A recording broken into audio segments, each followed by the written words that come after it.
আপনি যদি এখনও আপনার স্কিন কেয়ার রুটিনে রোজ ওয়াটার অ্যাড না করেন তাহলে এই রোজ ওয়াটারটি আপনার জন্য।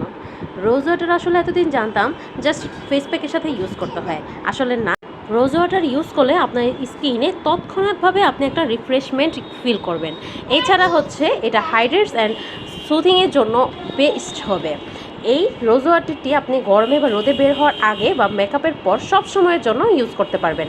ত্বককে করে তাৎক্ষণিক হাইড্রেট, ফ্রেশনেস দেয়, সব ধরনের ত্বকের জন্য পারফেক্ট হবে। এমনকি সেন্সিটিভ স্কিনেও আপনি ইউজ করতে পারবেন, মুখে, ঘাড়ে বা শরীরের যে কোনো অংশে ব্যবহারযোগ্য। এটি আপনি সেটিং স্প্রে হিসেবেও ইউজ করতে পারবেন। আপনার যখন মেকআপ করা হবে তখন আপনি এর আগে ইউজ করতে পারবেন, ইভেন আপনি মেকআপ শেষেও এটা ইউজ করে মেকআপটা উঠাতে পারবেন। এটা আপনার একদম ড্রাই ফেসে ইউজ করতে পারবেন, আবার আপনি এটা স্কিন টোনার হিসেবে ইউজ করতে পারবেন। আপনার অ্যাকনি ফাইটারের জন্য পারফেক্ট হবে এবং এর পাশাপাশি ক্লিনজারও। অর্ডার করতে এখনই ইনবক্স করুন অর স্কিন কেয়ার বাই জাজি পেজে। Thank you.